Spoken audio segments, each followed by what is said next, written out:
Shalom, shalom bien-aimés frères et sœurs en Christ, que le nom de Jésus soit béni. J'espère que vous allez bien.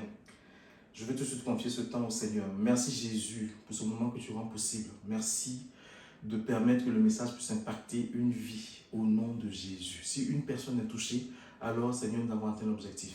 Efface-moi et prends la place au nom de Jésus. Amen. Voilà, j'espère que vous allez bien. Je vais encore dire merci à tous les abonnés, à tous les nouveaux abonnés qui nous suivent. Que Dieu vous bénisse et j'espère que le message que Dieu nous a mis à cœur arrive à vous toucher et à impacter votre vie. J'espère aussi que la rediffusion du thème sur le fait de savoir ce qu'on demande dans le secret, ça peut faire du bien à quelqu'un. Aujourd'hui, j'aimerais parler d'un thème qui n'a plus d'audience. J'aimerais parler juste de Jésus.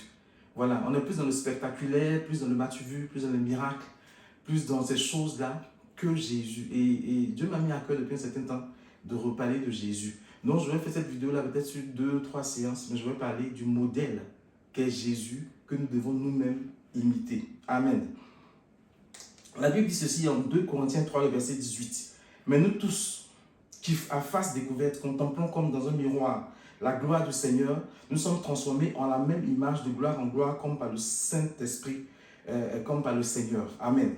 Et quand on lit dans le livre de 1 Thessaloniciens 1, verset 6, et 1 Thessaloniciens 2, verset 13, on comprend que la marche chrétienne ne peut pas se faire sans transformation permanente, sans transformation continue par imitation de notre modèle qui est Jésus-Christ de Nazareth. Et cette transformation-là doit se faire et peut se faire d'abord par la parole de Dieu qui agit puissamment en nous. Amen. C'est en lisant la parole de Dieu que la parole de Dieu va nous transformer. C'est comme une eau propre qui rentre dans un vase qui contient déjà de l'eau sale. Et plus cette eau propre-là rentre dans ce vase-là, plus l'eau sale va partir et la parole de Dieu va prendre vie en nous. Amen. La parole de Dieu va prendre vie en nous et va nous donner, nous aussi, d'être un modèle pour quelqu'un. Mais il faut que nous imitions d'abord Christ. Amen. Jésus, comme la Bible dit, on sait qu'il a complètement accompli la volonté du Père. Il était en tout point semblable à nous, mais pourtant sur la terre, la Bible dit qu'il était irréprochable, il ne pécha point. Hébreux 4, 15 et Jean 8, 46 nous dit ceci. Ça nous apprend que Jésus était sans défaut, il était sans péché, alors qu'il a été tenté en toutes choses. Ça veut dire que, comme toi et moi, Jésus a été tenté en toutes choses, mais il n'a pas péché. Et il est clair que si nous voulons plaire au Seigneur, si nous voulons faire sa volonté parfaite, nous devons prendre la vie de Jésus pour exemple. Amen. Nous devons nous laisser transformer par le Saint-Esprit. Si tu prends un homme pour exemple, si tu prends quelqu'un sur cette terre pour exemple, ton père spirituel, ton mentor, c'est bien aussi. Mais dis-toi que lui, il est homme, il est humain, un simple humain, et qu'il peut pécher. Et le juif va pécher, si ton modèle ce n'est que lui, au lieu de regarder à Jésus, tu seras déçu et ça peut te traîner en dehors de la volonté de Dieu. On doit prendre pour modèle Yeshua. Amen. On doit comprendre que c'est le Seigneur qui veut et c'est le Seigneur qui nous transforme tous les jours. Mais nous devons nous aussi participer à cette métamorphose en nous efforçant d'imiter le Christ. Amen. C'est important. L'apôtre Paul pouvait dire ceci en Éphésiens 5, le verset 1. Devenez donc imitateurs d'Élohim comme des enfants bien-aimés. Il faut que nous soyons imitateurs de Dieu, imitateurs de Jésus. Amen. Et dans comment je vais dire ça, dans ce thème-là que je vais traiter en 2-3 séances, je vais parler de plusieurs points de Jésus qui nous convient d'imiter, qu'on doit imiter. Bien-aimés, la Bible dit que nous devons prier en demandant au nom de Jésus.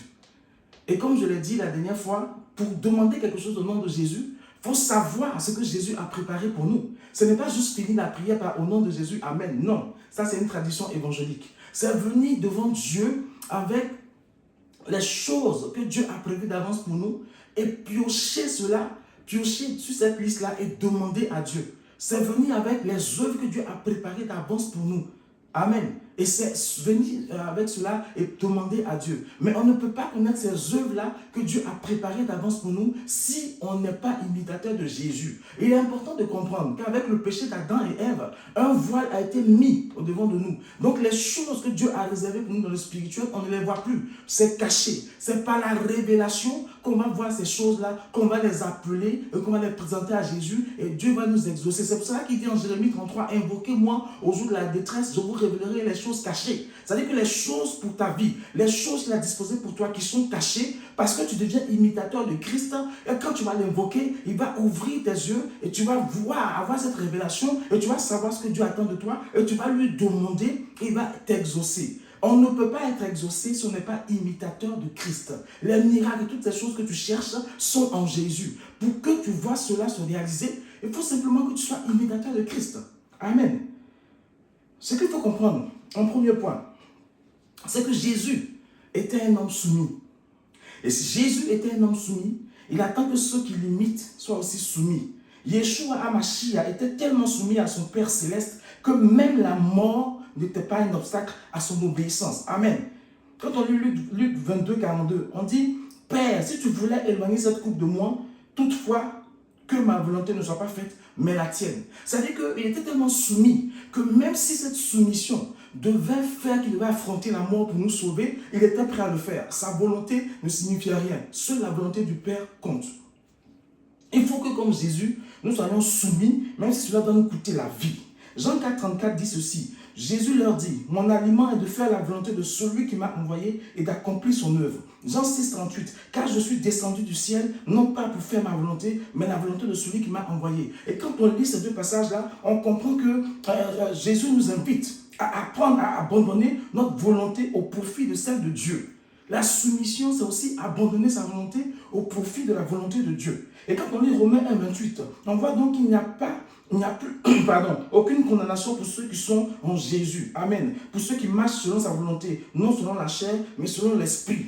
Amen. Jésus était soumis à ses parents, Jésus était soumis à Dieu, Jésus était soumis à son papa et nous devons nous-mêmes nous soumettre à Dieu. C'est seulement à cette condition-là que la condamnation n'aura plus effet sur nous. Souvenons-nous que la Bible dit que le fait de ne pas être soumis, c'est comme une abomination aux yeux de l'Éternel. Il faut que nous soyons soumis à Dieu. La Bible dit que le fait de ne pas être obéissant, c'est comme une idolâtrie. Et le fait de ne pas être soumis, c'est comme une abomination. Il faut que nous soyons soumis à la volonté de Dieu. Si on dit que Christ est notre modèle et qu'on n'apprend pas la soumission, c'est qu'il y a un souci.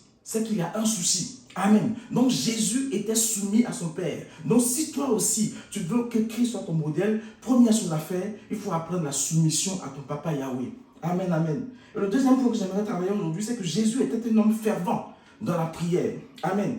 Jésus aimait se retirer sur la montagne et dans les lieux déserts pour prier afin de connaître la volonté de Dieu.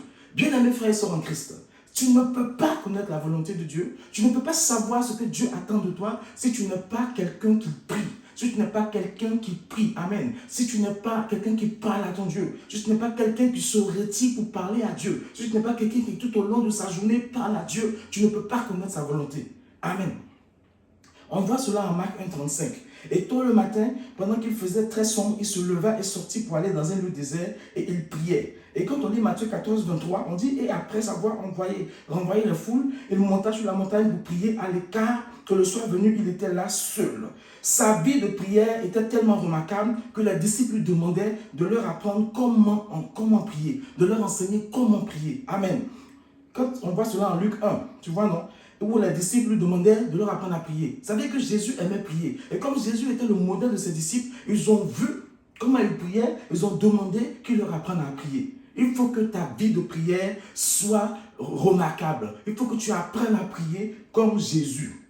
Amen. Jésus leur a révélé qu'avoir une vie de prière permettait de surmonter toutes les tentations.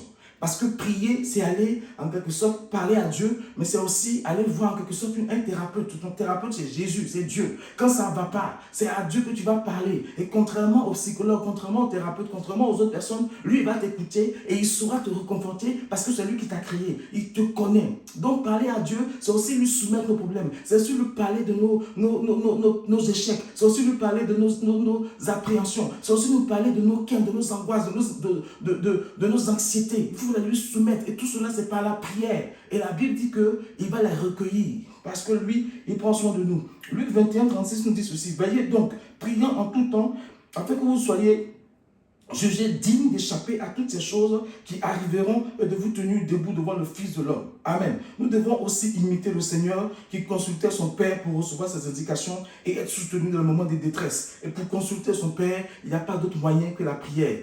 Amen. Aujourd'hui, je vais m'arrêter là. Et Jésus était soumis. Et Jésus était un homme de prière. Je t'exhorte, je t'invite à être aussi soumis et à être un homme de prière au nom de Jésus.